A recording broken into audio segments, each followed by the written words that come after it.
Center in partnership with the Heritage Foundation from the United States. This session is open and also for press access. Here we have three distinguished speakers and experts from the United States from the Heritage Foundation. James J. Carafano, Dr. Carafano, an old friend of us and an expert in global affairs and also with a focus for our region. I would also want to address a warm welcome to Dr. Karen Skinner. Thank you for joining us here in Bucharest. And I also want to address a warm welcome to Mr. Thomas Dans from the Heritage Foundation. I will provide a short biographical data information about our speakers. James J. Carafano is Senior Counselor to the President and E.W. Richardson Fellow at the Heritage Foundation. He is a leading expert in national security and foreign policy challenges.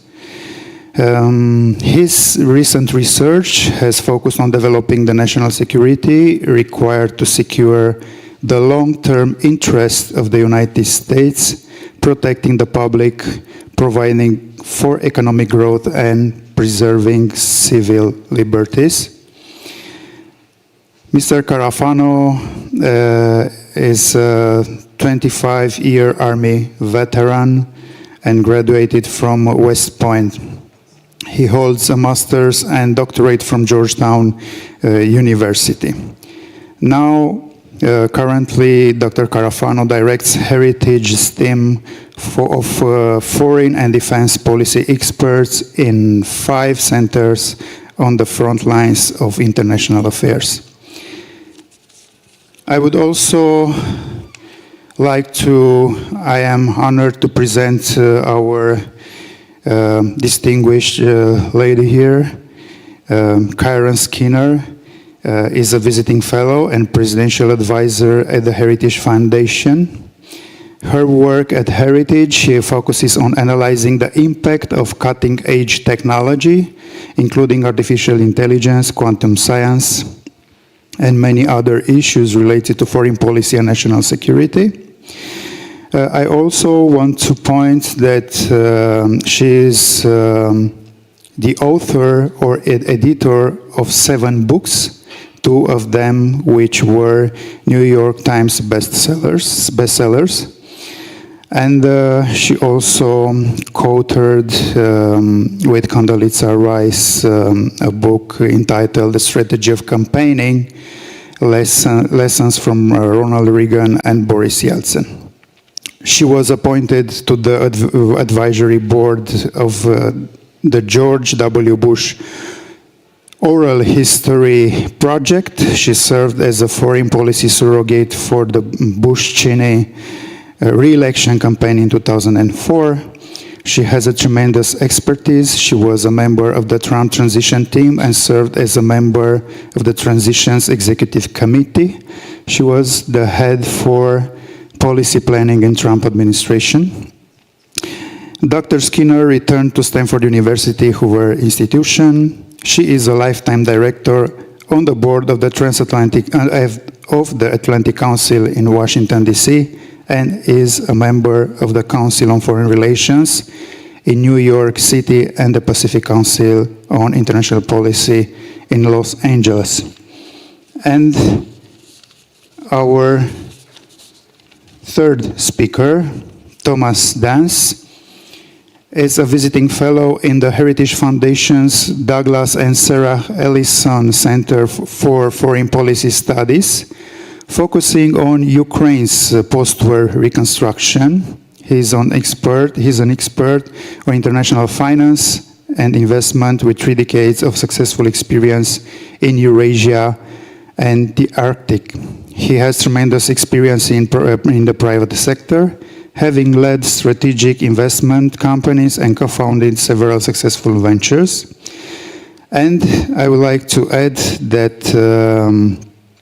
During COVID, Dance left the private sector to aid emergency response at the US Treasury, where he served as counselor to the Undersecretary for International Affairs, the department's second highest ranking international official. And President Trump later appointed Thomas Dance as a commissioner of the U.S. Arctic Research Commission, an independent agency that develops U.S. Arctic policy and advises the President and Congress on Arctic affairs. So we have extremely valuable speakers today with us here, and I will come back to our panel's title, Conservative America and its Foreign and Security Policy, How the Transatlantic Link Evolved. And here we have three key issues: conservative America, foreign and security policy, and how the transatlantic evolved. And I would like to invite Mrs. Kyron Skinner to deliver an introductory remark on our topic.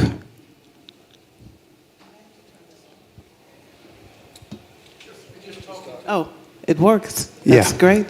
It's great to be here. I have to mention that I'm a professor at Pepperdine University in Malibu, California. I invite you all to come out because I think some of my colleagues are watching, so if they don't hear the name, I'm in real trouble. It's really important to have a discussion with Europeans. I did a lot with NATO when I was at the State Department, and as I've said many times, including earlier today, for the first time in my life, I became a little bit of a therapist. And I say that because even though I've never had a course in psychology in my life, the NATO partners would come to me and say, "What the hell is going on in the United States? Are you leaving NATO? What is the president really trying to tell us?" And I kept saying, it will be okay. We will continue to work together. And my opposite numbers, the policy planners, it was amazing. At that point, I think 29 of us gathered at the State Department to talk about common principles, while at the leaders level, all the harder discussions were taking place.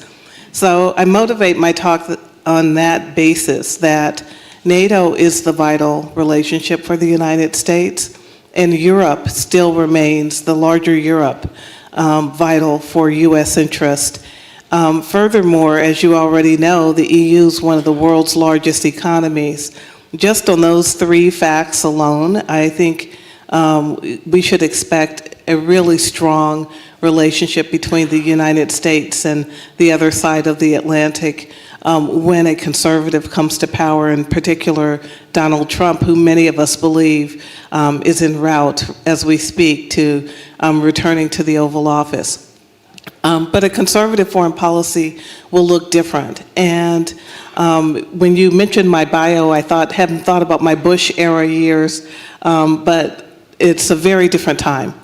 And one of the sad facts of the Bush administration is that it never got the opportunity, George W. Bush, to develop a grand strategy for the 21st century around great power competition, about a changing U.S.-Europe relationship because of 9/11.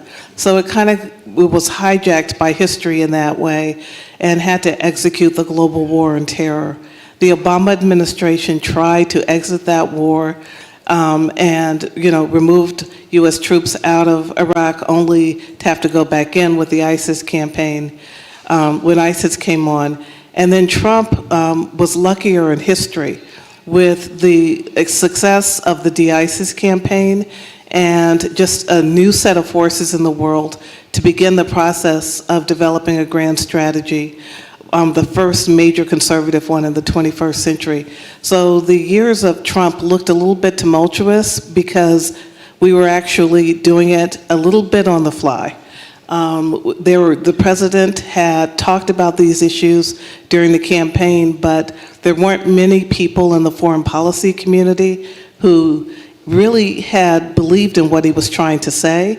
And so there was a bit of a fight in the conservative world. I do believe the Trump side is largely won at this point, and in that kind of civil war among conservatives. And here are some of the pillars that will be critical going forward in a Trump administration, all of which you will be familiar with because some parts of them happened and were articulated during Trump's first term. One, just a rigorous belief in national sovereignty, that the nation state is the core unit of analysis in the international system. That is important as multilateral institutions are, and there is a belief that they are important. They're only as important as the national interest, and they're not more important than the nation state. That is a little bit revolutionary for bipartisan elites in the US and transatlantic elites more broadly, but that's where a large swath of the conservative foreign policy community is. Second, that international agreements have to be based on strict reciprocity, and it was for that reason the US pulled out of the Trump administration pulled the US out of the Paris Climate Accords and the Trans-Pacific Partnership. Similar types of acts will happen, and then later the Iran nuclear deal. If agreements aren't based on reciprocity and tied back to the national interest in a clear way, I think we can expect the US to pull out of some agreements. Another factor is burden sharing, which you're all familiar with. Trump used the term often, get to 2% of GDP for mutual defense, but it's deeper than that. That, to me, is more of the tagline. The commitment for deeper burden sharing is really about R&D. It's about being more ready and prepared with exotic technologies. All of you are familiar with Trump's commitment to ending forever wars. That will make it hard in the conversation around Ukraine, around the Middle East conflict, and our defense of Taiwan. I think there are millions of Americans who are concerned about our commitments in all of these regions, given the dire situation that we face at home, and we can talk about that. And then also a different look at China, which I think my colleague Jim Carafano will talk about. There are other pillars as well, but these are some of the core features, I think, of an emerging conservative foreign policy. Thank you, Dr. Skinner, for reassuring us of the transatlantic commitment. Of course, foreign policy have never been easy, and amid an electoral year in the United States and in Europe, actually, we see foreign interference and also a lot of political competition. And here I have a question to address to Dr. Carafano and the other distinguished speakers. How can the transatlantic community navigate the potential political disruptions during the European parliamentary and US presidential elections this year to ensure continued cooperation on foreign and security policies? Okay. I'll field that one, but thank you, Silvio. And first off, a grateful thank you to New Strategy Center for the conference and the ability to come out here. It's a real pleasure. It's a real first-class conference and a great convening. So thank you very much for the opportunity, and welcome everyone. I'm privileged to be with you. By way of background, I am not a hard security specialist, so I'm going to be smart enough not to weigh in too much on that, but I'll try and give you a little bit, some thoughts on, to address that question from the perspective of somebody who is from the Trump movement. I was not a politician. I spent my 30-year career in the direct investment business as a private equity and a venture capitalist. I actually went to school in the Soviet Union, believe it or not, in Moscow. So I had the experience as a 20-year-old of going to, it's called Moskovsky Energetический Institute, Moscow Energy Institute, and marched in the streets for Baltic independence in 1989. So here we come, 30 years later, I'm a Trump guy. I didn't set out that way. I worked for, I voted for, personally, I voted for Bill Clinton twice. I knew a lot of his top people. I think part of what I'm trying to press on people is what you can do to try and improve or foreclose the possibility on future misunderstandings is be open-minded. Try to understand the other side. We're here in Romania to try and do the very same thing. So we're up on the stage talking now, but the most important thing on our trip is to listen to you and to hear the viewpoints expressed. So I want people to understand, to just kind of like demystify and maybe take it down a level from the rhetoric. And the first thing I would say is don't believe everything you read about the Trump movement. So NATO is a very, and to caveat everything, first, we don't speak on behalf of the campaign. My colleagues and I all work with the Heritage Foundation. I, in fact, help lead something called Project 2025, which is a policy planning and people effort for the next conservative admin. We certainly hope that will be President Trump and his second term.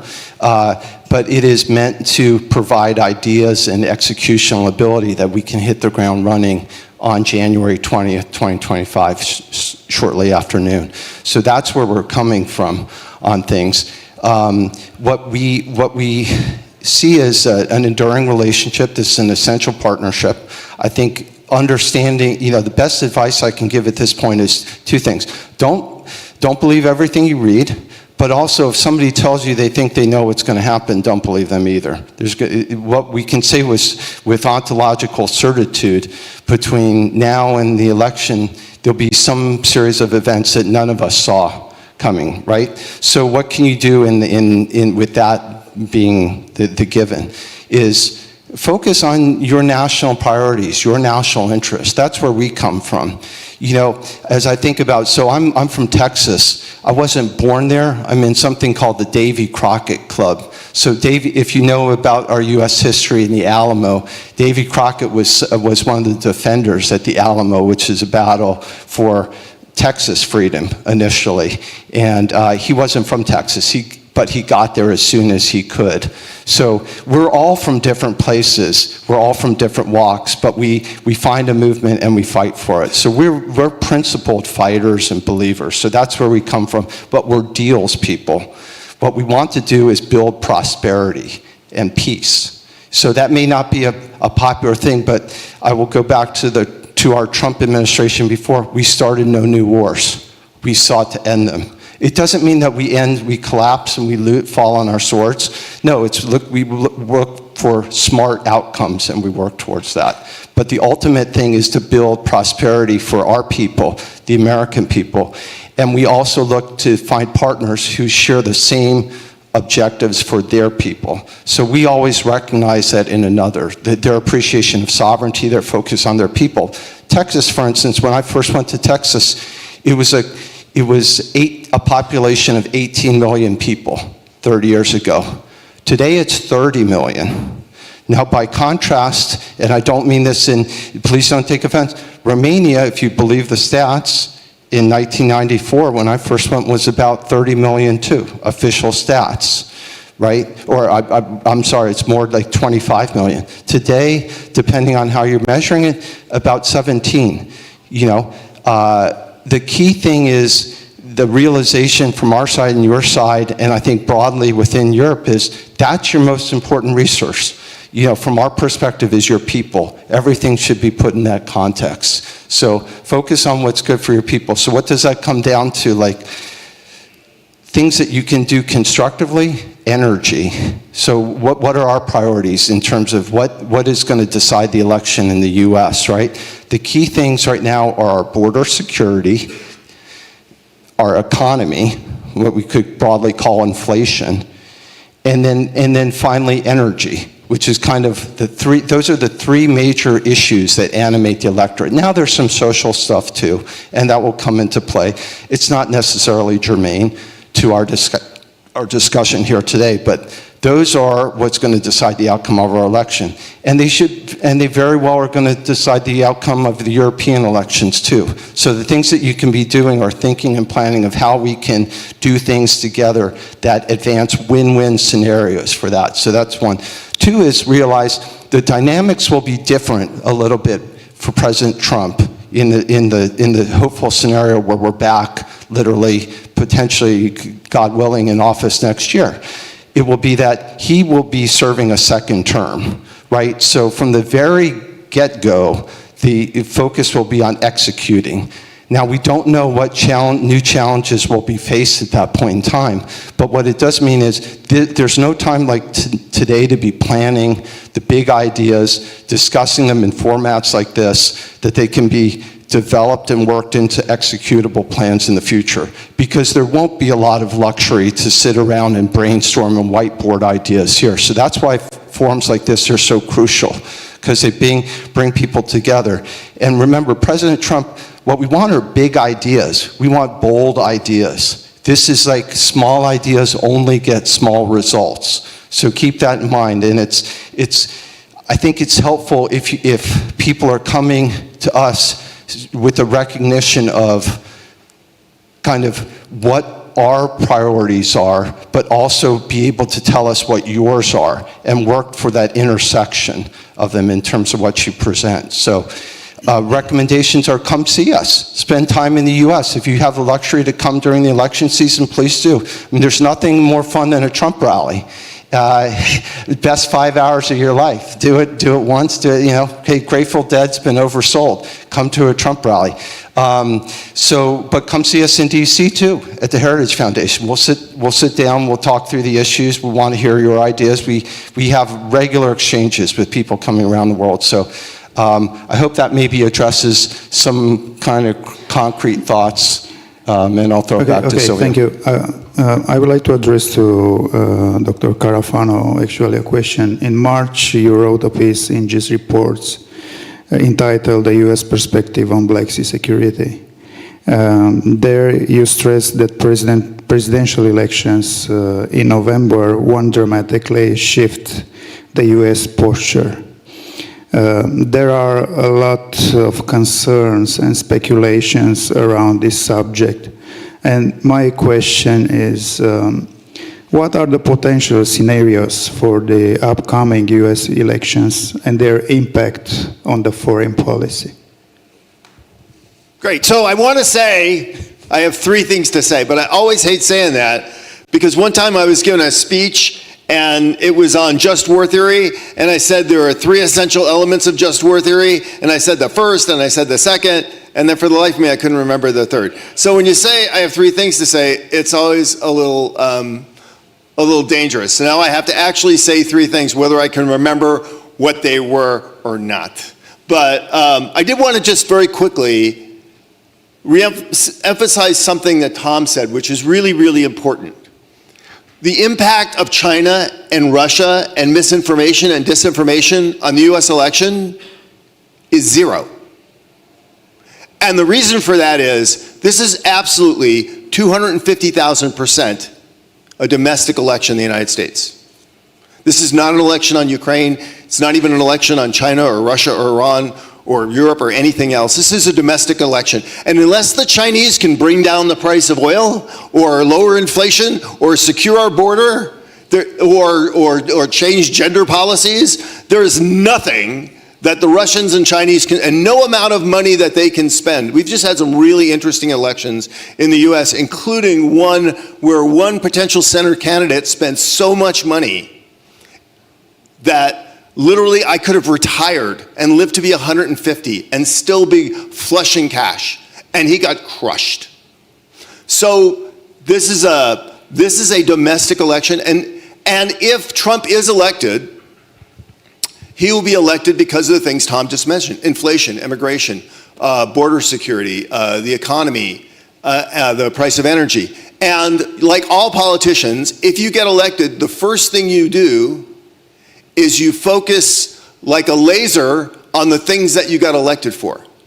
And so absolutely, this administration, Trump administration, is going to roll in principally because a lot of things that Kyron and others have been working on about preparing them to come into the presidency, and the fact that he's done this before and he knows a lot better what he's going to do this time. They're just going to hammer domestic issues in the most incredible way. And but that's good news for Europe and good news for foreign policy, because it does mean that there will be time for them to be more deliberative and thoughtful about that. And so you start with some things that you know are going to happen, which is Trump's going to be fine on NATO and fine on Ukraine.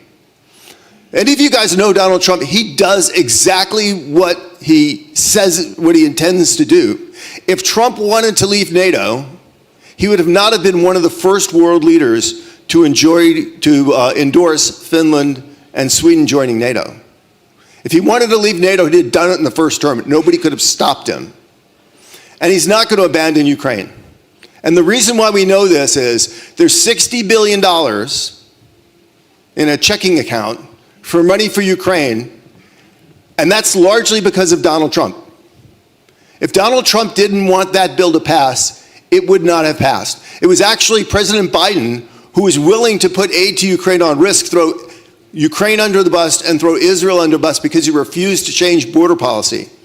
And if Trump had sent a signal to the Congress and the Senate that he didn't want that money spent, that bill would not have, Republicans would not have had the courage to do that. Matter of fact, the reason why you got so many no Republican votes is because they knew it was going to pass anyway, because all the Dems were going to vote for it. But the president has already sent very, very strong signals that he's not leaving NATO and he's not leaving Ukraine, and he's not giving up on the one thing that he is always going to insist on is, we have to do this together.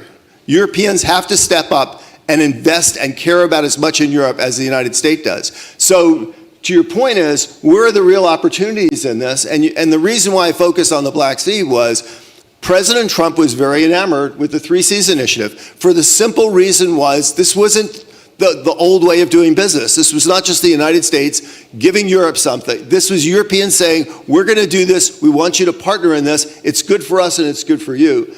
And the reason why you're seeing so much attention on the Black Sea is very simple. It is the pivot point.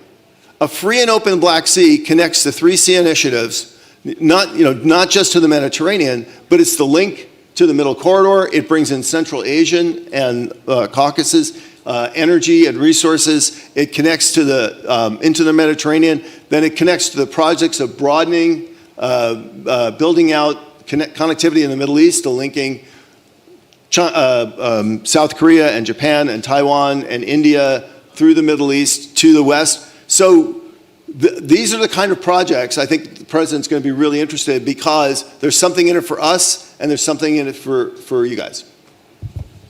Thank you very much. You mentioned China. With a renewed U.S. policy on China and the Indo-Pacific, what adjustments might needed in transatlantic cooperation to address the China challenge, actually? Yeah, maybe I'll do that one. Yes, please. Yeah, so look, there's a couple of reasons why this administration is going to be much tougher on China. One is because there's enormous domestic support for this. China is the one issue in foreign policy that Americans actually don't see as a foreign policy issue. They see this as a domestic issue, and therefore there's an enormous amount of support for this. And so the American people would have the president's back on this. This is actually the second reason this is going to be really important for Ukraine. When everybody says, what is the United States going to do for Ukraine? They always think like it's something inside Ukraine. And the most important thing that the United States is going to do for Ukraine, regardless of what we do in Ukraine and NATO, is this administration is going to hammer the Chinese. They're going to really push on them. And they're going to hammer the Iranians. They're really going to push on them. And the partnership between Iran, Russia, and China is not going to be a free partnership. And they're all going to find it much more difficult to support and help each other. That is going to put probably more pressure on Putin than the military aid that we do on the battlefield. The second thing is this president's going to have a completely different energy policy. Rather than be dealing with climate and environmental issues through emphasizing green transition, the conservative president's going to come in with the notion that the most important thing they can do is contribute to delivering reliable, affordable, dependable energy.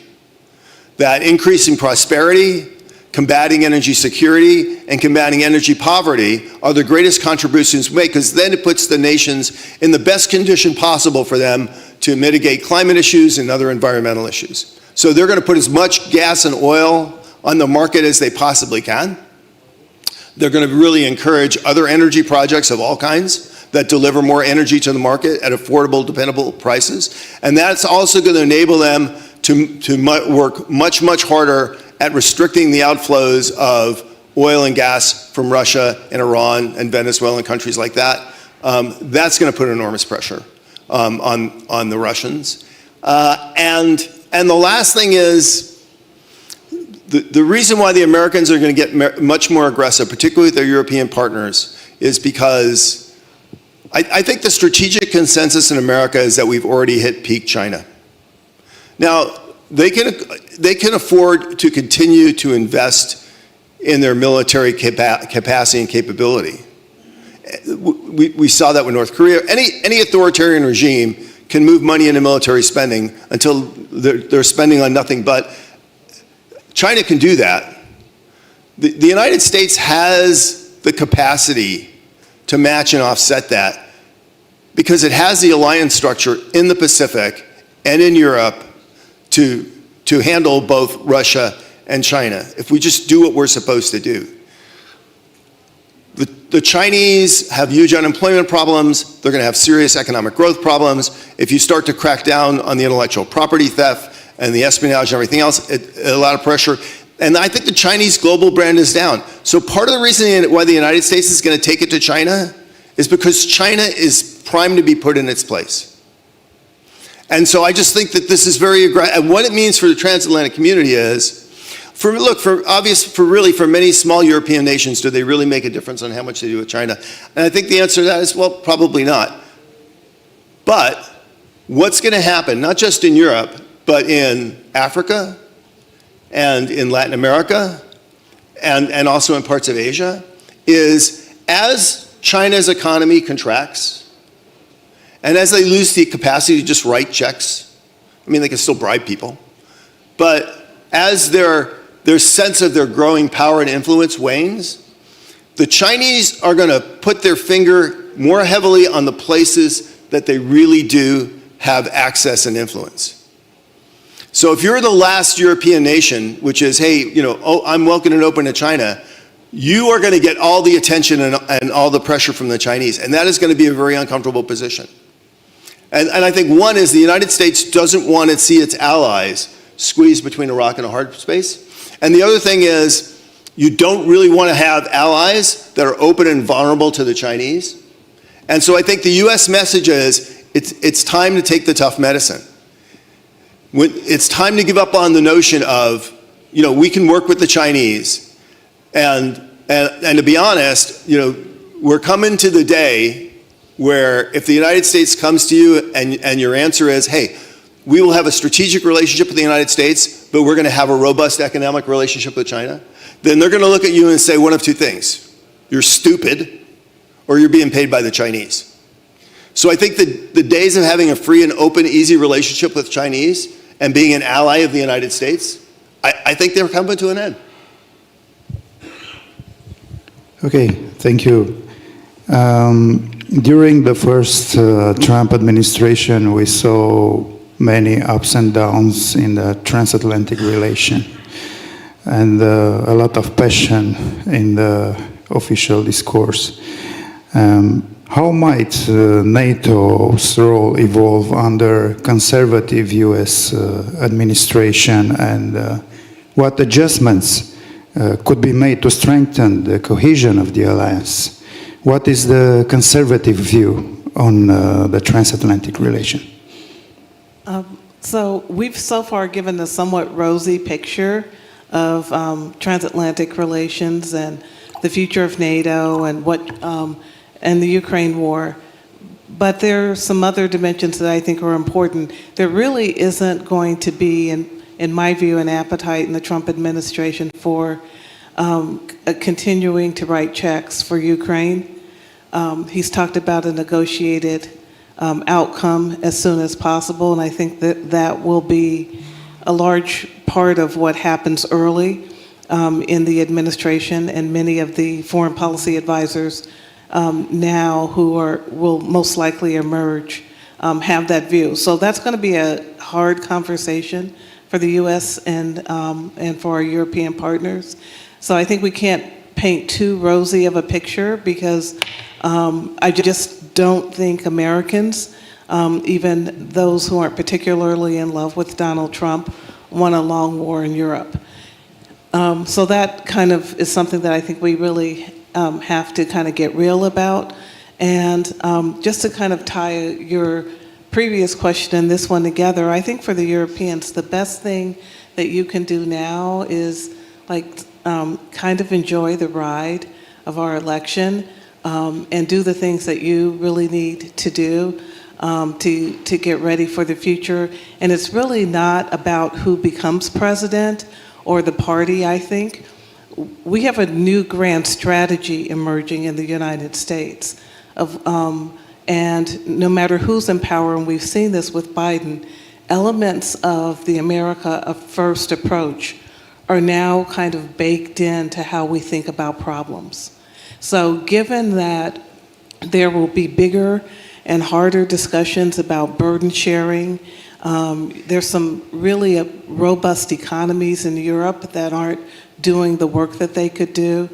It's time to really shift to a different America. It's been extremely difficult for foreign and defense elites on both sides of the Atlantic to realize that we aren't in the 20th century anymore. And it's been very difficult for US elites in the foreign policy community to realize that it's not the era of 1945 to 1960, when we controlled the global share of GDP, when we could ignore the non-aligned movement. It's a very different world. And for the United States, if our goal is to have another generation as the predominant power on earth and help spread freedom and prosperity to the rest of the globe, we have to make very difficult choices, and we need new partners and allies in different parts of the world. And we used to call Latin America our backyard. It no longer is. We're facing challenges there that are more immediate to us than Europe. For the first time in our history, we've got a large percentage of the regimes democratically elected, socialist or progressive regimes. But if we're going to do nearshoring and reshoring, we need some of those partners. So these are hard problems for us that we have to address, and sometimes they'll be more important than the transatlantic relationship. There's another factor that rarely gets mentioned, and this is not about a conservative or liberal presidency. That is, the American demographic situation is changing. And so those in the next generation who will be leading US foreign policy will have fewer and fewer heritage ties to Europe.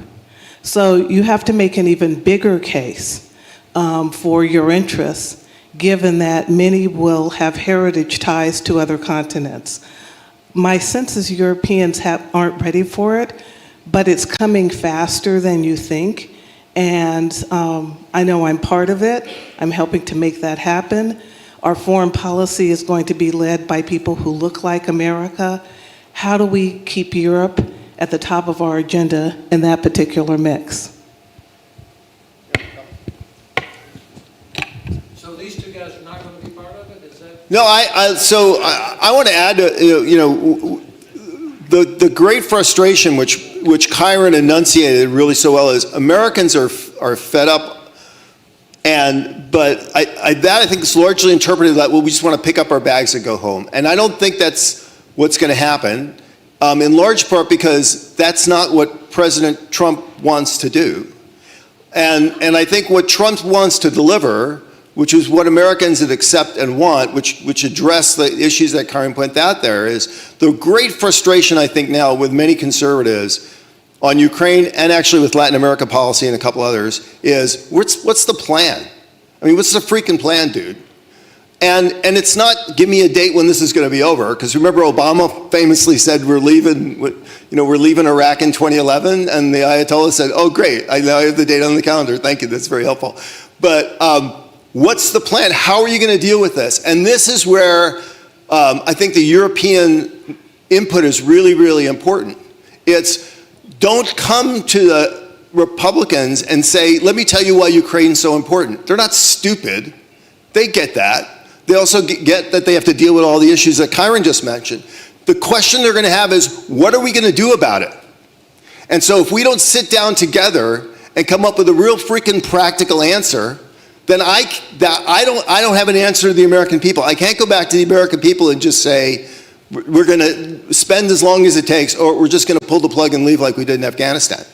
The president's going to need a real answer. And part of that answer has to be, what are Europeans going to put on the table? What are we going to put on the table? And how does that fit in with all the other things we're doing? So I think it's really, really important to address it from that way. The other thing I think is really interesting, when you talk about we can't look at transatlantic ties in the old way, which is exactly what I think Kyron was getting at. And when she said heritage ties, she didn't mean like our heritage ties, like we have ties at Heritage Foundation. Actually, you want one of those ties, right? Because if Trump wins and you go in the Oval Office, dude, you want to wear that tie. I'm just telling you. But it's the kind of the antiquated 20th century thing is, it's about, people going to Brussels and going to, I don't want to name names, but, going to the Atlantic Council Forum, or coming to Washington and going to a cocktail party. That's dead.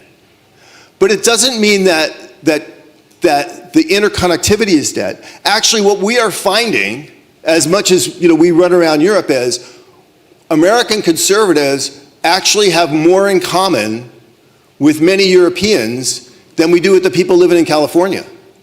And so there are many Europeans that sure are concerned about where's our affordable, reliable, dependable energy. How are we educating our children? How are we respecting families? How are we respecting life? There's a lot of people in Europe that share many of the same values and ideas and belief in national sovereignty that we do. And so we're actually seeing those partnerships get stronger.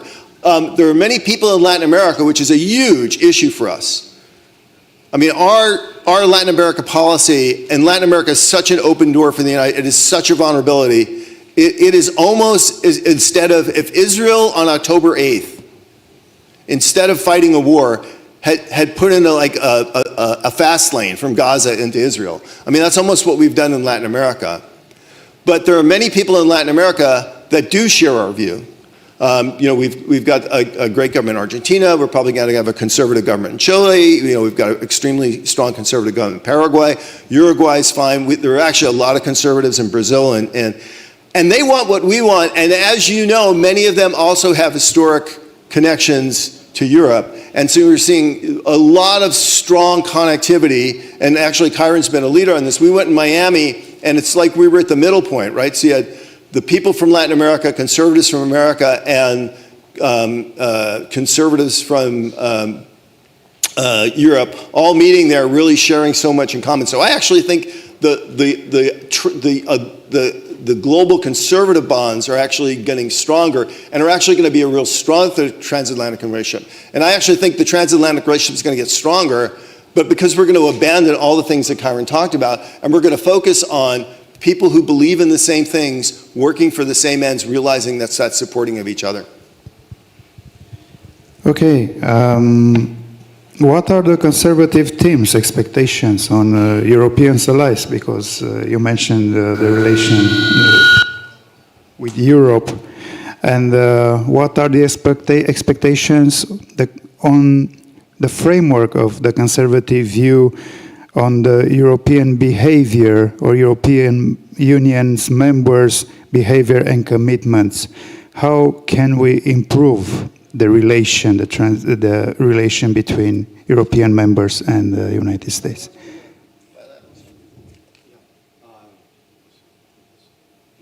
Okay. Just let's see. Is that better? Okay. A couple thoughts on that.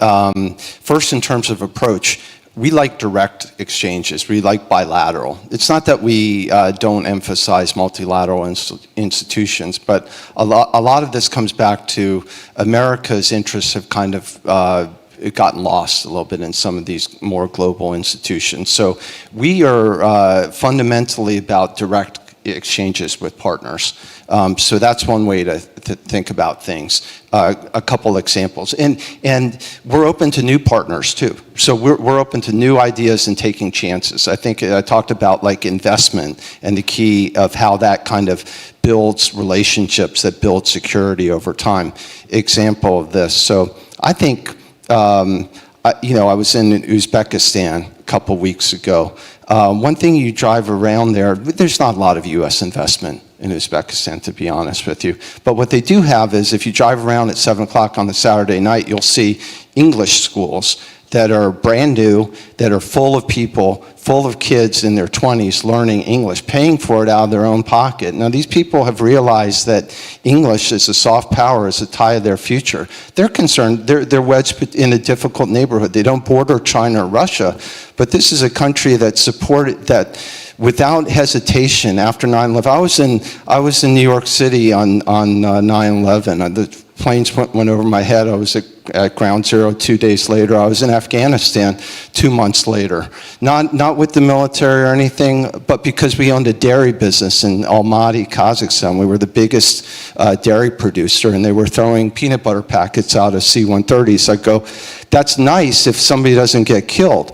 But but we're in the food business. I can't give it away for free. But, the Soviet Union trained their agricultural staff in Almaty as part of the Soviet Union. So we have all these Afghans that work for us on our payroll. If somebody wants some food to Afghans in Badakhshan, we'll get it there. It's just a matter of price.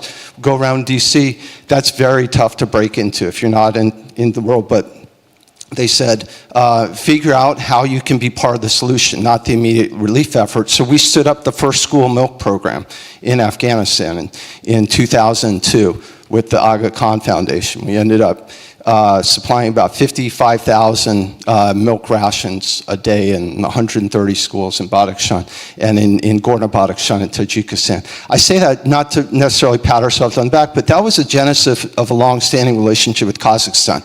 It goes back 20 years. Today, if you roll forward, you look at U.S. interests in Kazakhstan, well, $78 billion, I'll tell you that much. We're the largest investor, and the Netherlands, probably with all due respect to some Dutch in the room, they count it a little bit differently between them and the English, but they're significant investors too. But we are a multiple of 4 times the Russians, or 3 times the Russians and 4 times the Chinese. Now, they announce a lot of big stuff, but who has to follow through?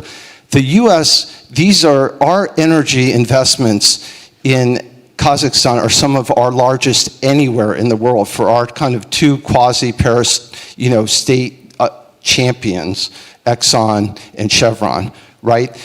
But the oil, 1.4 million barrels a day is, evacuated out of the country largely through Novorossiysk. So Russians hold a choke point, right? But on a ratable basis, there's 500,000 barrels of that or more that's U.S. oil produced, right? Think about that. That's more than we produce in the entire state of Alaska.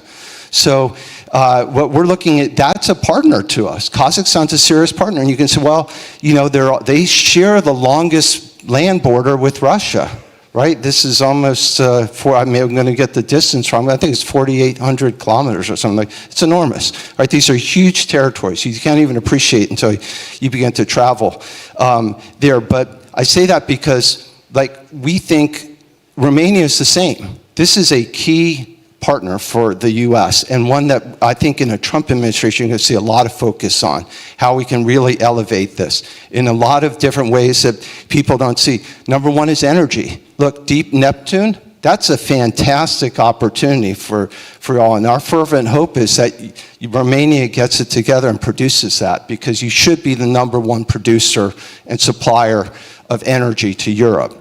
Now, a lot of people, and again, due respect to people in the room, they laughed at President Trump in 2018 in the General Assembly when he talked about the risks of become reliant on Russian energy, right? Well, roll forward, and today you read serious articles in the paper of them building or planning to build a 100-story plus building in Oklahoma City. Well, how many of y'all have been to Oklahoma City? I can tell you, a couple hands go up, but look, that, you know what pays for that is the fact that these loads of LNG that ship out of Corpus and, the Gulf Coast, each one of them is $80 or $100 million that's going into, and hey, we love that, right? But that's not good for Europe. So part of what we want to see is a focus on our partners helping themselves, and that's getting strong in energy. We're going to do the same. We want to be a massive supplier.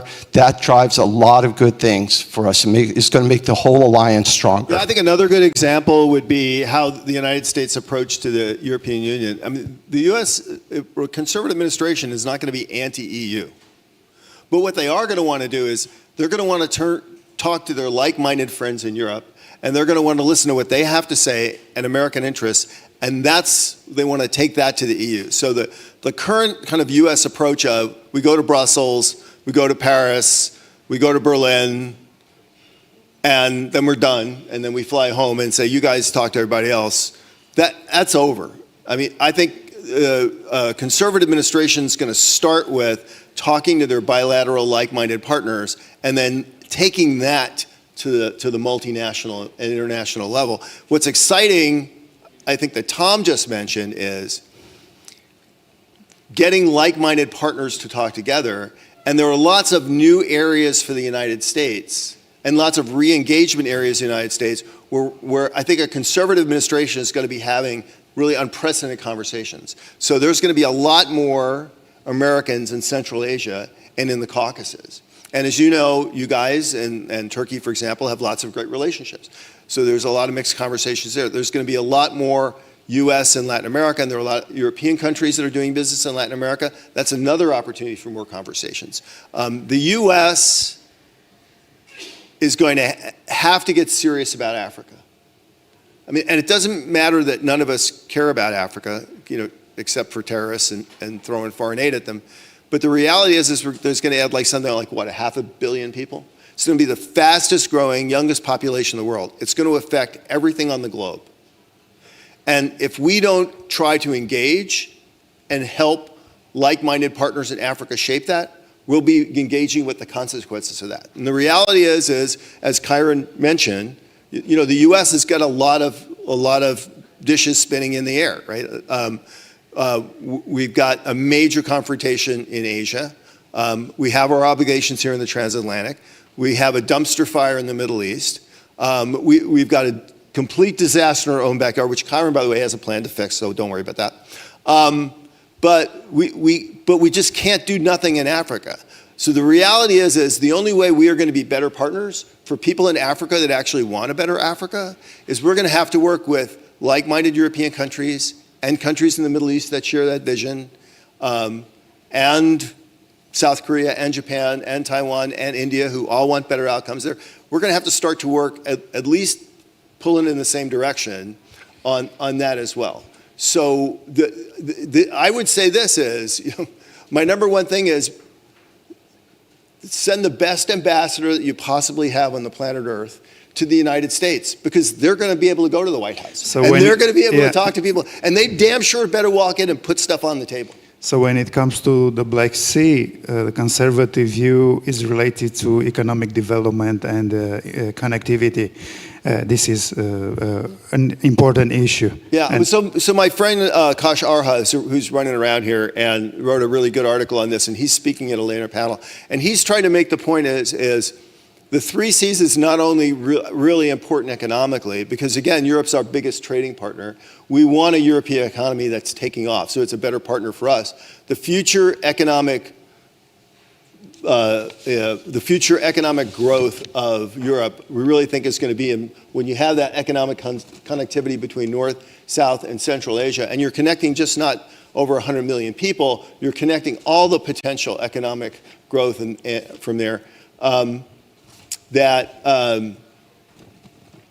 is something that is important, but it's also something that you also have to secure. But it also brings a lot of infrastructure, redundant infrastructure. It brings digital. It brings resilience and more energy options, right? So I do think that we have to be honest that these are projects that have both the security and an economic dimension. And whether we're talking about the Middle Corridor or a free and open Black Sea or the the Three Seas Initiative, that if we're being honest about it, they have both security and economic implications. And I think the thing that's great for the United States, as Kyron pointed out, is we don't have infinite resources. What's required from the United States is not a ton more military divisions or endless wars or regime change. It's mostly foreign policy and diplomacy and foreign direct investment, which Tom's an expert in. Those are things that we have and we can bring to the table, which will really, I think, make a difference. So, yeah. Thank you very much for your insights. We will take some questions, maybe 2 or 3 questions from the audience. General?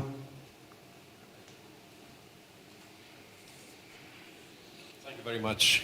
I'm retired Major General Paul Hormuz from New Strategy Center, and a very simple question. So, how do you see the nuclear strategic stability between the United States and Russia once the New START treaty expires in February 2026? And how can you establish a nuclear strategic stability with China, which apparently, according to the experts, they have no interest of negotiating anything before 2035 until they get their very much increased nuclear arsenal? Thank you.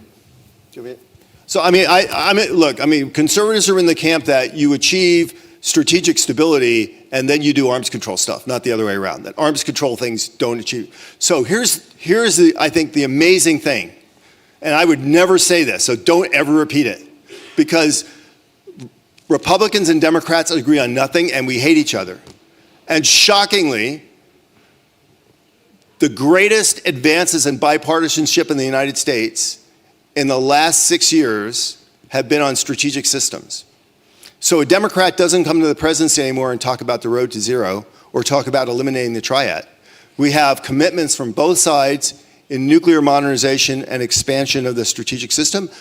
We don't argue about missile defense anymore, that somehow that's a crazy Reagan thing.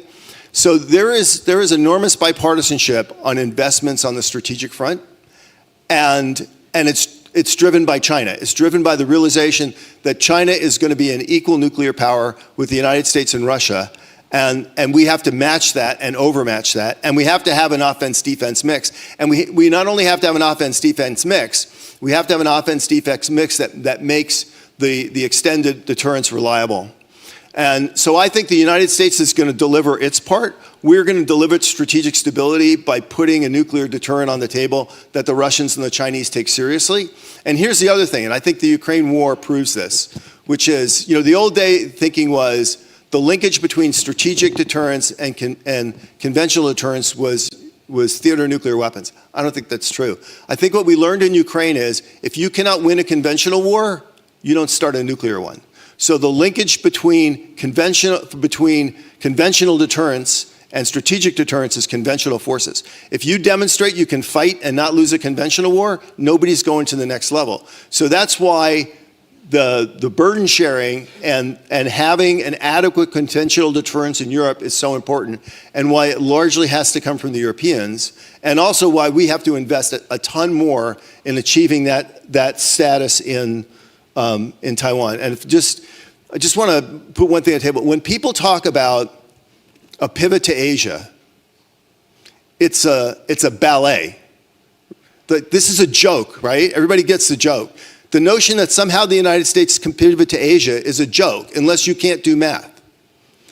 70% of the US Navy is in Asia, right? So there is no pivoting. We need more Navy, but we're going to have to build more Navy. We can't pivot our Navy because then we'd have nothing, right? We'd be in the Red Sea with Joe Biden waving his finger saying no. So there is no Navy pivot. 90% of the US Army is permanently stationed in the United States, which is all we really can afford to do because we don't have an army that's big enough to pre-position army forces anywhere. So there's not going to be a lot more ground forces in Europe. It's not because we don't like NATO, it's because we don't have a lot more ground forces.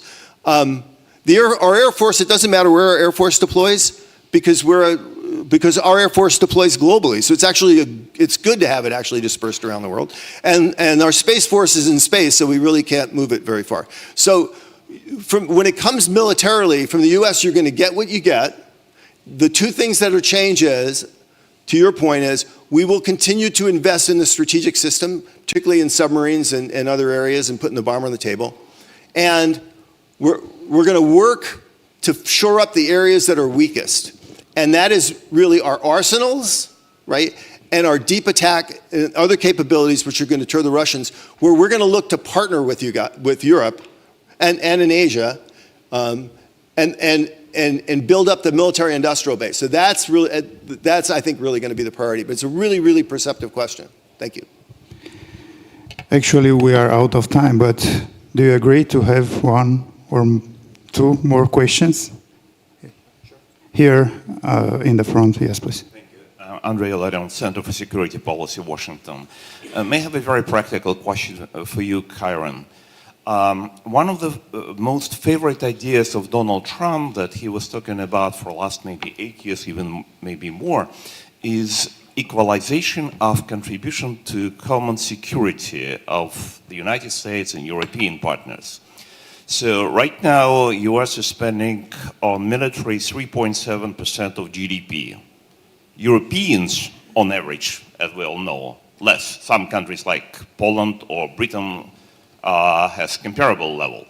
So what do you think about if in new administration, if Mr. Trump will be elected as a president, would come with the idea of coming to the target not 2% of GDP, but 3.7% of GDP military expenditure for European members of NATO? I don't think it's an exact number or percentage that's at stake. I think it is more burden sharing.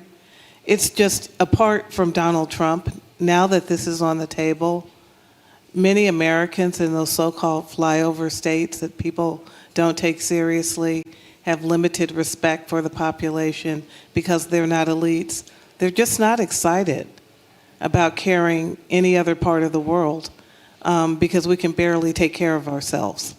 So I don't think there's a magic percentage. And, you know, you can meet 2%.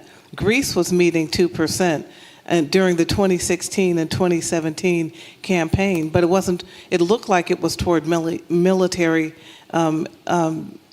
defense, but it wasn't. Part of it was pensions for veterans. So I think the issue is just really getting rigorous about what it takes to have common security. And it will be increasingly on the shoulders of the Europeans to do it for themselves. I just think that's part of the American future, no matter who's president. And I don't think this really starts with Donald Trump. It's just give the American public some credit for wanting to survive as a nation. And again, I think with our diverse commitments around the world, this is one where we could use help and where the help will be demanded. I want to go back to the previous question, which I thought was a good one. I'm not so worried about Russia and nuclear arms control, but China, given that we don't even know what this will look like, if they'll ever come to the table, and given the fact that it's been an intellectual revolution for us in the last few years to realize that China maybe never was the little developing nation we admitted to the WTO. We have a long way to go to understand China as a strategic adversary. I think it's particularly difficult, and I got myself in trouble as a government official when I said this, but I'm not one now, so I can say it. This is a different kind of challenge than the Soviet Union and some of the European wars that we've been involved with. China's our first geopolitical competitor that's kind of a complete competitor, economic, military, strategic, cultural, and I said before, and I can't say it in any way that's kind of gracious, a non-European or non-Caucasian competitor. I think it affects how we look at the world. I don't mean it in racial terms, but we've tended to look at the non-European world as kind of less than. And now we have a China that's competing across the board. And it's not just in arms control in every possible way. We haven't had to face that. And the Chinese have a long, distinguished, history with imperial ambitions. I don't think we have, as strategists, wrapped our minds around what this actually means. And, our early history with China was one in which we sent missionaries to China. We were going to fix them, we were going to Christianize them, and it didn't work. The fact that that's kind of where we were at one point is troublesome, given that they never needed us the way that we thought that they did. And so I think this is going to be interesting in the arms control arena. And I hope I've said it diplomatically enough to say big challenge, different type of challenge, great nation that we're facing. And I'm not sure we're really using the right metrics, the right lenses, and a sensitive understanding. Thank you. Thank you very much. One more question from the senator there.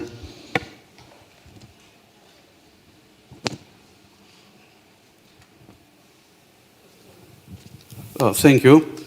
I'd like... Please present yourself. I'm Cristian Bordei from the Romanian Senate, and I'd like to hear some more details, if possible, from you regarding how do you see the balance between this multilateral and bilateral approach when it comes to European Union? Because you said you are not, President Trump is not against EU, but you are going to prefer to deal bilaterally with like-minded partners.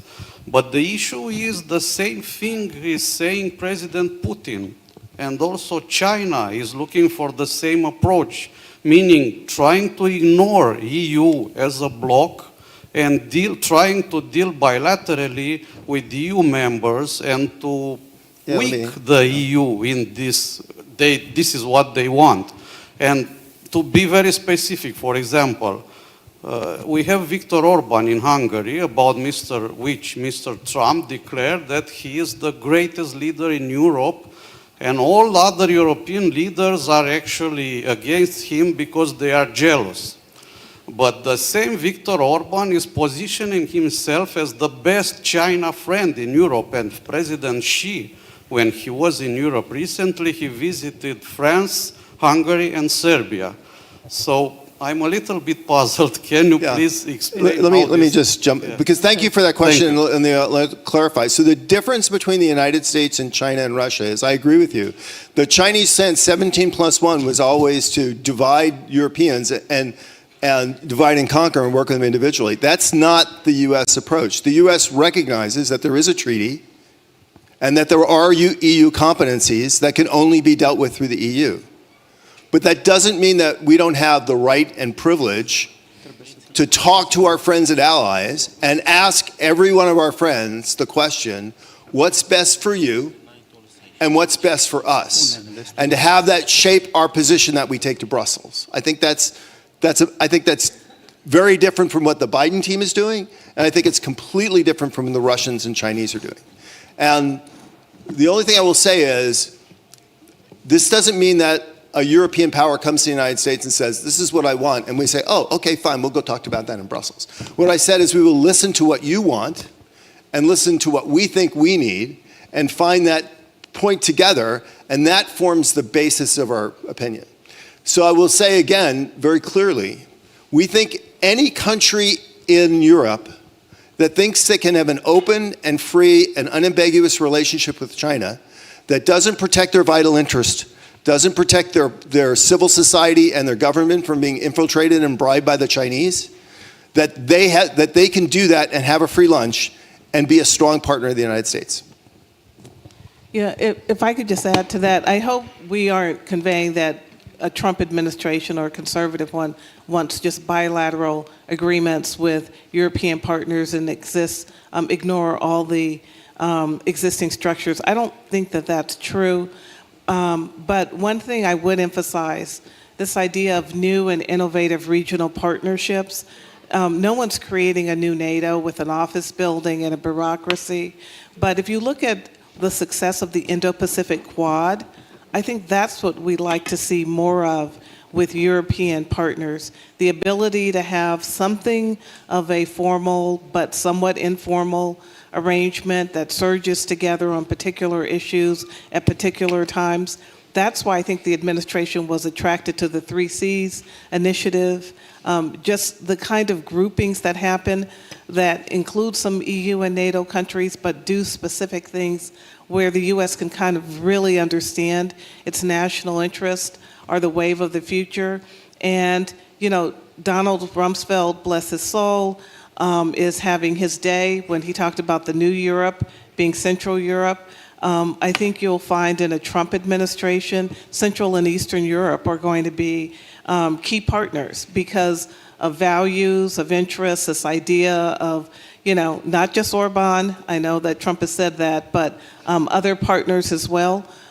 We just have a lot in common, and I think the capacity to do kind of unusual partnerships. It seems like you all are open to it. Thank you very much. Now I invite you to participate into a 1-minute conclusion quiz, and you will answer with false or true, or you can abstain. So, my conclusion of this meeting. In a world of interdependencies and multiple confrontation, the US will not adopt an isolationist policy, but the conservative administration will advocate for firmer commitment from European allies. Burden sharing is an issue likely to persist. True or false? True. The second assumption, the East-West interconnection perspectives passing through the Black Sea and 3Seas initiative could see a revitalization, especially on the route between the Black Sea and the Baltic Sea, but also on the southern route to Trieste. True. The United States has no interest in disengaging with NATO. However, the transatlantic relationship will be delicate and will also depend heavily on the willingness of European members to work with possible future conservative administration. Okay, and the fourth one, the conservative strategy continues to be open to Eastern European states. These countries must get out of the assisted mentality and propose concrete strategic projects anchored to regional needs, but with financial commitment, this being a working principle to which the US will refer in order to invest money in the future. Be more like Romania. So, thank you very much for your participation, and we invite you to the cocktail, and please notice that you are invited later to participate to a presentation study by the New Strategy Center and Hudson Institute, a free and open Black Sea and the global impact, and later on to the Night Owl session. Thank you very much.